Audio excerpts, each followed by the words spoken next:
तो सभी लोगों को जय हिंद। पिछला वीडियो हम लोगों ने इकोनॉमिक्स वर्सेस इकोनॉमी पे डिबेट करते हुए और ख़त्म किया था टाइप्स ऑफ इकोनॉमीज़ पे, यानी कि हमारे पास कितने प्रकार की इकोनॉमीज़ हैं, जिसमें हम लोगों ने बात की थी कि कैपिटलिस्ट इकोनॉमी, कैपिटलिस्ट के बाद हमारे पास आता है सोशलिस्ट इकोनॉमी, सोशलिस्ट, और सोशलिस्ट के बाद हमारे पास आता है मिक्स्ड इकोनॉमी। हमने कहा था कि हम इस टॉपिक पे आगे बात करेंगे। तो हियर अभी कैपिटलिस्ट इकोनॉमी के बारे में बात करें तो कैपिटलिस्ट इकोनॉमी जो होती है, इसमें होता है free flow of market forces.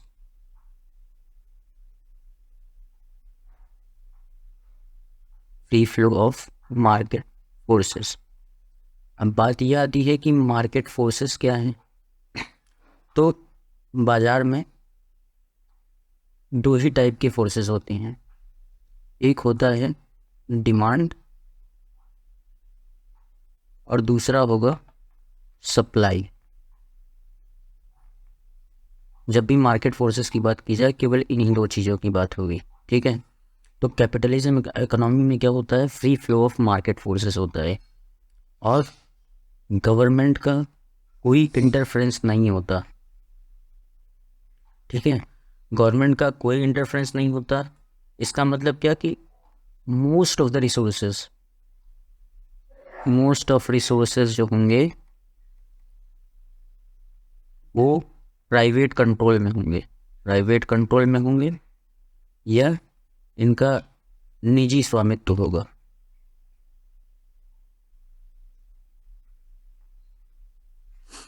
ठीक है। अब इसको एक वर्ड में अगर हम कहें तो ये ऐसे हो सकता है कि प्राइवेट सेक्टर वो ज़्यादा होते हैं as compare to public sector.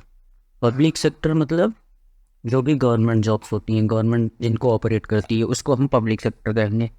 और प्राइवेट सेक्टर की बाहुल्यता होगी अगर कैपिटलिज्म इकोनॉमी होगी। अब कैपिटलिज्म इकोनॉमी है तो कैपिटलिज्म इकोनॉमी का एकमात्र लक्ष्य क्या होगा? कैपिटलिज्म इकोनॉमी का एकमात्र लक्ष्य होगा प्रॉफिट गेन करना, ठीक है। तो कैपिटलिस्ट इकोनॉमी, इसके कैरेक्टरिस्टिक्स हमने बताए, free flow of market forces,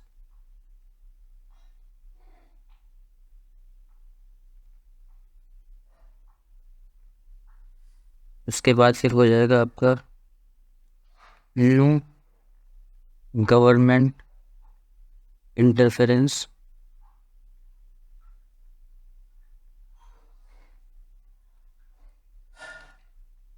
private sector should be more than compared to public sector। ऐसे ही इनका ऑब्जेक्टिव क्या होगा? ऑब्जेक्टिव होगा प्रॉफिट अर्निंग। अच्छा, अब इसमें एक कॉन्सेप्ट देखना पड़ेगा। हम लोगों ने एक दो वीडियो पहले ही बात की होगी कि नो गवर्नमेंट इंटरफेरेंस की बात किसने की थी। तो ये जब नो गवर्नमेंट इंटरफेरेंस की बात की जाएगी तो ये कॉन्सेप्ट कहाँ था आपका? ये क्लासिकल इकोनॉमिक्स का पार्ट था, ठीक है। क्लासिकल इकोनॉमिक्स का पार्ट। अब क्लासिकल इकोनॉमिक्स का अगर ये हिस्सा था तो क्लासिकल इकोनॉमिक्स के जन्मदाता कौन थे? वो थे भाई साहब हमारे एडम स्मिथ। अब एडम स्मिथ ने क्या कहा था? गवर्नमेंट का कोई इंटरफेरेंस नहीं होना चाहिए, ठीक है। तो क्लासिकल इकोनॉमी का हिस्सा है एडम स्मिथ ने कहा था, ठीक है। और एडम इस कॉन्सेप्ट को एक चीज़ और क्या बोलते हैं, इसको हम कहते हैं लेसेस फेयर, ठीक है। इसका कॉन्सेप्ट भी एडम स्मिथ साहब ने ही दिया था। तो एडम स्मिथ के दो बेटे थे, एक तो पहले इकोनॉमिक्स था और दूसरा था लेसेस फेयर, ठीक है। ये हो गया। अब इसका प्रॉफिट क्या होगा? अगर कैपिटलिज्म इकोनॉमी है तो इसका प्रॉफिट ये होगा कि यहाँ पे जो कंज्यूमर है उसकी सुप्रीमेसी होगी, कंज्यूमर सुप्रीमेसी बोलेंगे। ठीक है, कंज्यूमर सुप्रीमेसी का क्या मतलब कि कंज्यूमर को जो चाहिए होगा, जो उसकी डिमांड होगी, उसके हिसाब से जो प्रोड्यूसर्स होंगे वो चीज़ों का निर्माण करेंगे। ठीक है, तो कंज्यूमर की डिमांड के आधार पर प्रोड्यूसर जो है वो प्रोडक्शन करेगा चीज़ों का, ये होता है। ठीक है, कैपिटलिस्ट इकोनॉमी में। तो हम कह सकते हैं कि in capitalist economy consumer is the king. ठीक है, अब हम आएंगे अपने दूसरे टॉपिक पर। दूसरा पार्ट क्या था? Socialistic economy.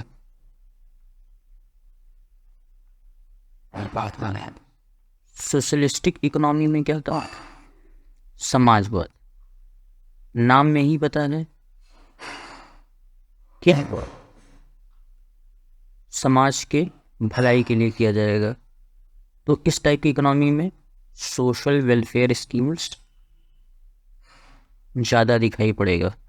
ठीक है, अब सोशलिस्ट इकोनॉमी की बात करें तो इसमें सबसे पहले तो restricted flow of market forces. ठीक है, restricted flow of market forces। दूसरा इसमें क्या होगा? गवर्नमेंट का इंटरफेरेंस होगा।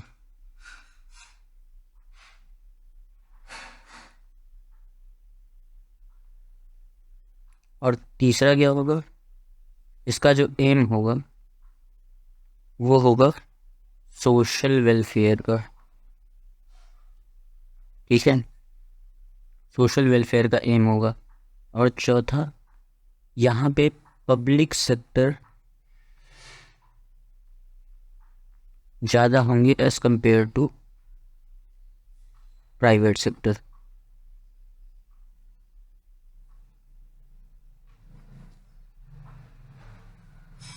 As compare to private sector यहाँ पे पब्लिक सेक्टर ज़्यादा होगा।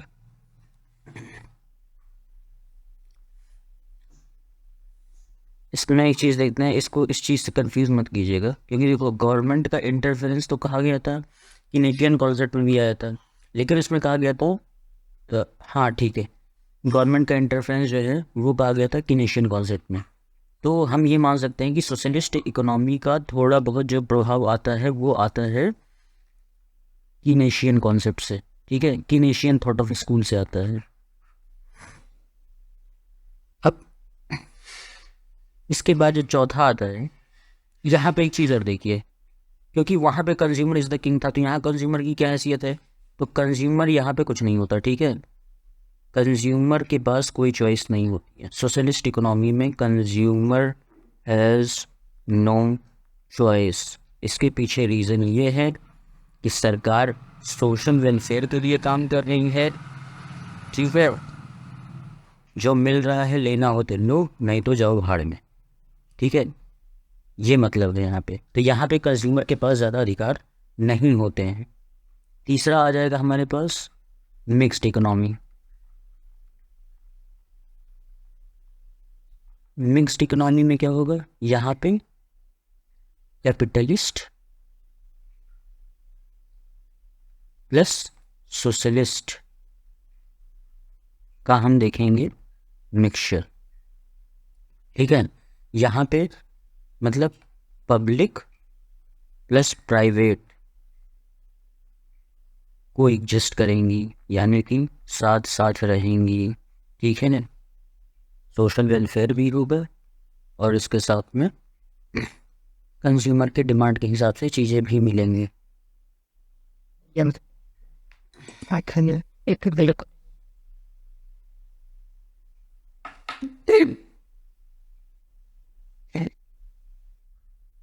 अगर देखते हैं हम पहले कांग्रेस की गवर्नमेंट थी इंडिया में, इन पर्सपेक्टिव टू इंडिया इन चीज़ों को देखते हैं। तो जब कांग्रेस की सरकार थी तो यूएसएसआर से काफ़ी ज़्यादा हम लोग प्रभावित हुआ करते थे। तो वही यूँ कि हम लोगों ने सोशलिस्ट इकोनॉमी बनाई,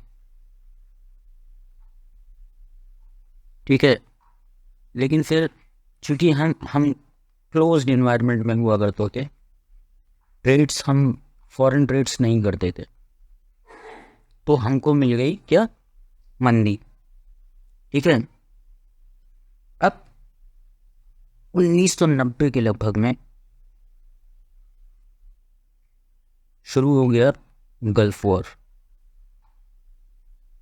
गल्फ वॉर क्या था, ईरान कुवैत ये सब आपस में तेल के लिए लड़ाई किए पड़े हैं, तो ये गल्फ वॉर स्टार्ट हो गया। और इसी के साथ में चल रहा था पैरेलल में कोल्ड वॉर भी चल गया। तो इंडिया को बड़ी समस्या हो गई। अब इससे क्या हुआ कि जो फॉरेक्स रिजर्व था इंडिया का वो हो गया ख़त्म, ठीक है। और इसकी वजह से हमारे पास आ गई क्या, मंदी, ठीक है। We were on the verge of collapsing, our economy were on the verge of collapsing. फिर होता क्या है, हमने वही काम किया जो आजकल पाकिस्तान कर रहा है। एक बढ़िया सा कटोरा लिया और पहुंच गया आईएमएफ के पास। और उस समय पता ही है अमेरिका इंडिया का कितना ही तहसील हुआ करता था, तो उन्होंने कह दिया कि भैया हम नहीं देंगे। तो यहाँ पे फिर उस समय हमारे वित्त मंत्री हुआ करते थे Manmohan ji, one of the finest finance minister India ever had. Manmohan Singh ji ने एक समिति का निर्माण किया गया जिसे हम कहते हैं मनमोहन राव समिति, मनमोहन राव कमेटी। इन्होंने कहा कि भैया देखो, क्लोज्ड इकोनॉमी में बैठने से कोई खास फ़ायदा है नहीं, ठीक है। तो अब हमें जो है अपने देश के दरवाजे विदेशों के लिए खोलने होंगे। तो यहाँ पे ये इकोनॉमिक रिफॉर्म्स होते हैं, ठीक है। और इकोनॉमिक रिफॉर्म्स के बाद फिर ये वाइडली फेमस एलपीजी मॉडल 1991 में दिया जाता है। एलपीजी का मतलब होता है एल फॉर लिबरलाइजेशन, उदारीकरण। चीज़ों को हम बहुत स्ट्रिक्ट नहीं रखेंगे, रूल्स एंड रेगुलेशन में थोड़ा धीमा, थोड़ा लचीलापन लाएंगे ताकि और भी लोग व्यापार एडजस्ट कर सकें। पी, प्राइवेटाइजेशन, हम कुछ चीज़ों को निजी स्वामित्व में दे देंगे। ग्लोबलाइजेशन, वैश्वीकरण, मतलब अब हम अपने ट्रेड के दरवाजे विदेशों के लिए खोल देंगे। अब हम इंपोर्ट भी करेंगे और एक्सपोर्ट भी करेंगे, ठीक है। तो ये था पूरा। तो हमारे यहाँ हम हुए मिक्स्ड इकोनॉमी कब से, 1991 से। लेकिन 1991 के पहले भी मिक्स्ड इकोनॉमिक मॉडल हमारे यहाँ स्टार्ट हो चुका था। कब, सेकेंड 5 ईयर प्लान में। अब ये 5 ईयर प्लान वाला कॉन्सेप्ट हम लोग रशिया से ही ले गए हैं, ठीक है, जो उस समय सोवियत हुआ करता था। तो सेकेंड 5 ईयर प्लान में इंडस्ट्रियल पॉलिसी रिवोल्यूशन आता है, ठीक है, इंडस्ट्रियल पॉलिसी रिवोल्यूशन। इसके पहले यहाँ पे एक चला करता था लाइसेंस राज बोलते थे उसको, ठीक है। ठीक है, ज़रूरत नहीं पड़ेगी, मेंस वगैरह में कभी किसी टॉपिक में लिखना पड़ गया तो शायद ज़रूरत पड़ जाए, बाकी वैसे ज़रूरत नहीं पड़ती है इस टॉपिक की। लेकिन हाँ, इंडस्ट्रियल पॉलिसी रिवोल्यूशन इसीलिए आया था क्योंकि इसके पहले लाइसेंस राज चला करता था, फिर इंडस्ट्रियल पॉलिसी रिफॉर्म्स आए, फिर यहाँ पे इसके बाद सेकेंड इंडस्ट्रियल पॉलिसी बनाई जाती है। सेकेंड इंडस्ट्रियल पॉलिसी का फ्रेम होता है 1961 में, ठीक है।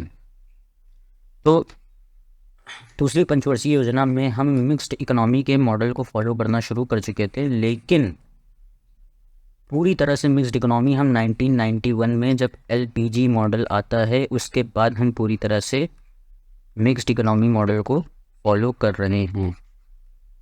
ठीक है, तो ये था हमारा types of economy, socialistic, capitalistic और मिक्स्ड। इसके अलावा हम अंतर्राष्ट्रीय व्यापारिक संबंधों के आधार पे भी इकोनॉमी का क्लासिफिकेशन कर सकते हैं। इंटरनेशनल इकोनॉमिक रिलेशन के आधार पे अगर इकोनॉमी का क्लासिफिकेशन किया जाएगा तो ये दो टाइप का हो जाएगा। एक होगा क्लोज्ड इकोनॉमी और दूसरा होगा ओपन इकोनॉमी। क्लोज्ड में क्या होता है, ना तो हम करेंगे इंपोर्ट और ना हम करेंगे एक्सपोर्ट। ठीक है, आज़ादी के बाद से हम क्लोज्ड इकोनॉमी थे। उसके पीछे कारण था कि हम डरे हुए थे, वी वर अफ्रेड, बाहर से ट्रेड करने में कि कहीं फिर ऐसी कोई बात ना हो जाए। ठीक है, बाद में फिर जब ओपन इकोनॉमी हुए हम, ओपन इकोनॉमी क्या होता है, इंपोर्ट भी खूब करते हैं हम और एक्सपोर्ट भी खूब करते हैं हम।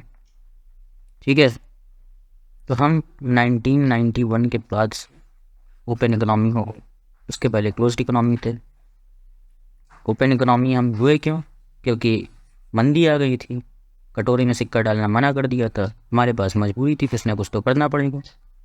तो इसीलिए मनमोहन सिंह जी ने एलपीजी मॉडल का एक्टिवेशन स्टार्ट कर दिया 1991 में और हम मिक्स्ड इकोनॉमी बन गए। ठीक है, इस वीडियो के लिए इतना ही था। Thank you, have a good day.